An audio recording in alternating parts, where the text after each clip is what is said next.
Hey guys, Les here, aka TRB Vlogs. Welcome back to the event rental shop. And today is going to be part 2 of the build we made of the love letter build.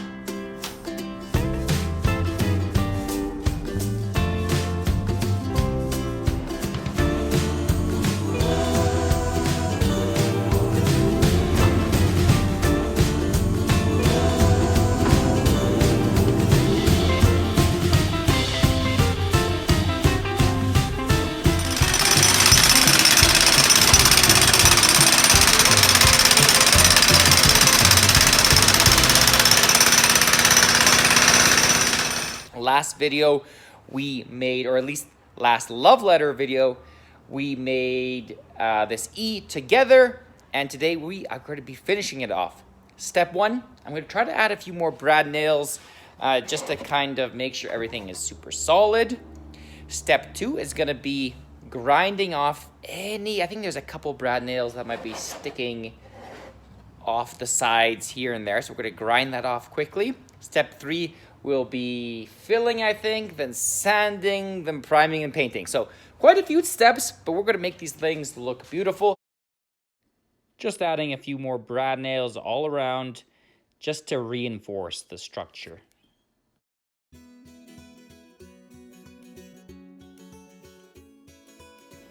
Inevitably, some brad nails just pop out the other side. And here's me just going around with a grinder to get rid of those.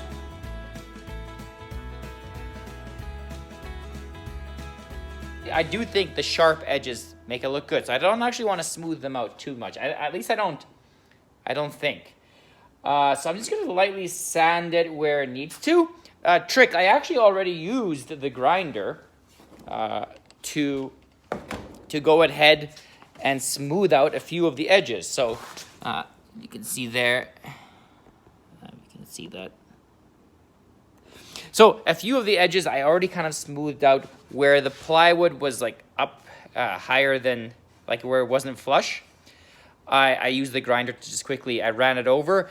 And that grinder, I mean, I know it's kind of for metal, but I've used them for wood before. And it's just quick little spots, and it just takes the wood off like almost instantly. So works really well. I'm still gonna go over with some sandpaper and do that as well. So yeah, we'll do that now. So of course, use a sanding block. That always works.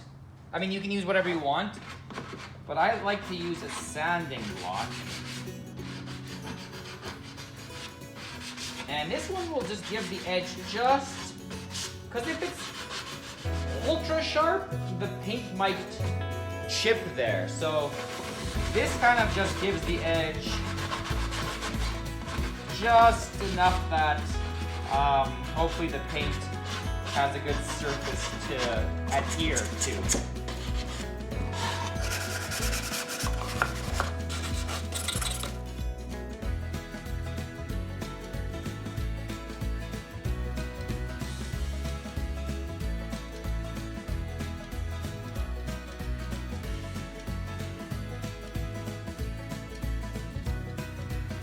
Lightly sanding it.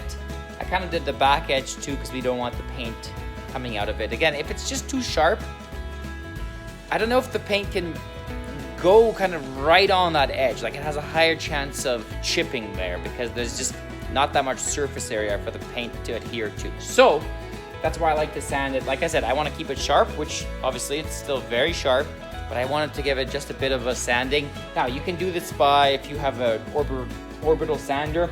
It's a little tough getting into like these spaces, so I actually just like using a sanding block. That's what I recommend. They're inexpensive. You can get them at any Home Depot or Lowe's, etc. And this is step 2. Will be filling. I kind of want to fill, so I want to come in a little bit closer here. First of all, I purchased this. I don't know if you can see that perfectly.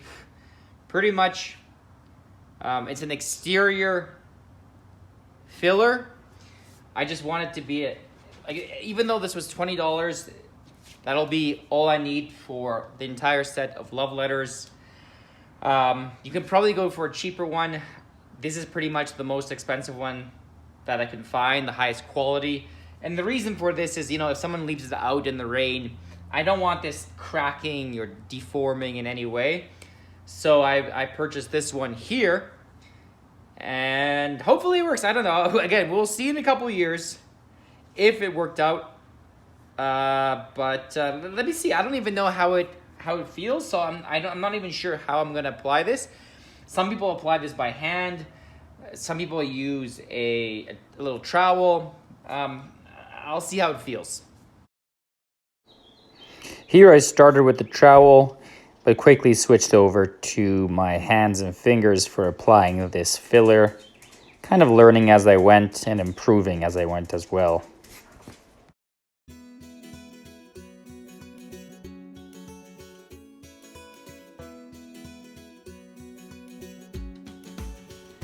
So as you can see, it's a gigantic mess. Only near the end, I was starting to figure out kind of how to place the filler on. At the beginning, you know, it wasn't as clean. Now it doesn't really matter. Again, a lot of this will just be sanded. The filler almost felt like spackling to me, so it was pretty simple to put on. Another thing to consider is people are really only going to be viewing this from a certain orientation and typically from a distance. It doesn't have to be absolutely perfect. Of course, it looks atrocious right now. It'll look much better once we sand that off, and of course, once we paint that and put some lights in.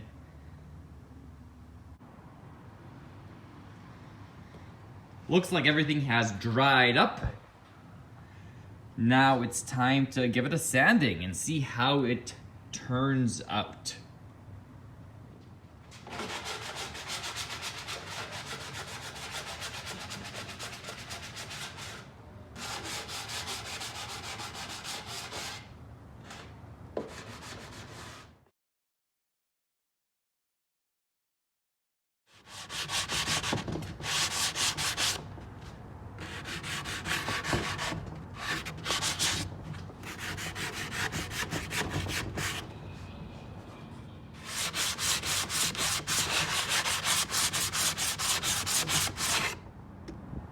So more or less I have it sanded up.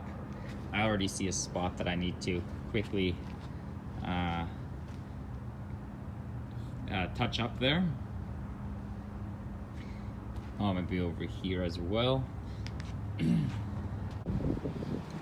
Time for some priming. I actually used like a canned product, and it took about 3 cans to do all 4 love letters, so it cost me like 30 bucks. And I chose like an exterior primer, all exterior products, just so they last in case it rains or something. Here's the O being primed up. I ended up doing about 2 coats of this as well. I flipped it over and had another angle. So I did 2 coats, but it was more like 1.5 because I had a different angle going on.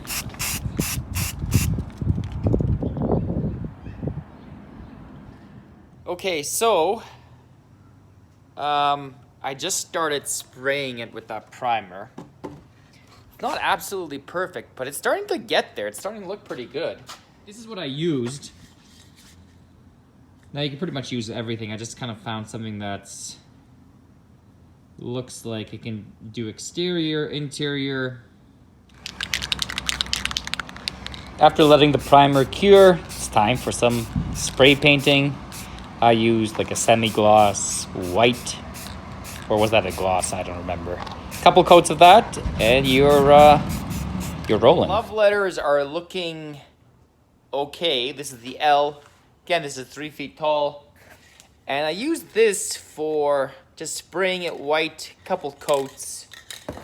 After you use the primer, it's tough to see exactly what's not sprayed and what's sprayed because they're the same color. So that's why doing it 2 coats is good too, because then you can kind of make sure to get on all the surfaces. And the most important surfaces to spray are the ones that are visible kind of from the correct angle. Like you don't really need to spray the back or the bottom, or like if you're looking underneath. It doesn't have to be absolutely perfect because, well, actually looking from underneath, we did spray it, as you can see, because technically it could be like up on something, come to think of it. But yeah, not the back. And now for the final touch. Oh, well, except for the lights, that's gonna be in the last video because I still have to find some. But I'm gonna put some, and this is I just had this left over. Just some silicone, some white silicone, and it's gonna kind of go in all the edges here. As a final step here, we'll want to use some sort of silicone, some sort of white silicone, and essentially we're gonna go around where the edges are to really clean it up. So, for example, let me see if I can capture this. You know, I really need a tripod. And then what I'm gonna do is just that. And it's all done, actually. Got a little bit of dirt there. And you see the difference there, much better. Once there's a clear coat, it'll look fantastic, I think. So it's time to silicone all those edges, both internal and external. And here, there's me just doing that. It's quite the process. It's nice to have a little, I usually wet my finger, so I have a little cup of water and also a bunch of paper towel to wipe off any excess silicone from my fingers or from the table.